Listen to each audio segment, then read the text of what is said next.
Une opération sans précédent. Plus de 250 magistrats congolais ont été radiés pour corruption ou incompétence. Ce grand nettoyage de l'appareil judiciaire réputé corrompu intervient en pleine crise politique. C'est le premier jalon d'une grande réforme de la justice annoncée par le gouvernement. Les explications d'Anthony Fouchard avec Francine Moukoko.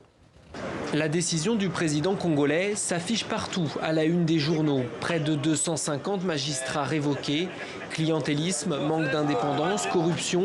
Les critiques à l'encontre de l'institution judiciaire ne manquent pas. En février dernier, le ministre de la Justice s'était montré très ferme à ce sujet. Il allait faire le ménage. Et nous avons trouvé que plusieurs individus qui portent aujourd'hui la robe de magistrat auraient dû faire n'importe quoi sauf la magistrature. Ils auraient pu vendre du poisson salé ou devenir des chauffeurs de taxi, mais ils ne devraient pas être au palais de justice. De son côté, le principal syndicat des magistrats salue la décision du gouvernement, mais souligne également que le vrai problème, la corruption, n'est toujours pas réglé. Il faut s'attaquer aux causes qui font que la corruption résiste encore au sein du pouvoir judiciaire.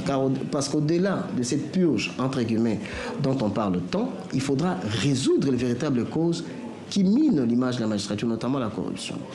Il s'agit de la rémunération des magistrats. Il faudrait que les magistrats dans notre pays soient payés au même titre que les membres des autres pouvoirs. À quelques mois des élections, le gouvernement veut redorer le blason de l'appareil judiciaire. Une réforme du concours d'entrée à la magistrature est dans les tuyaux. Du côté des magistrats limogés, on s'organise. Plus d'une dizaine d'entre eux vont déposer un recours devant la Cour constitutionnelle.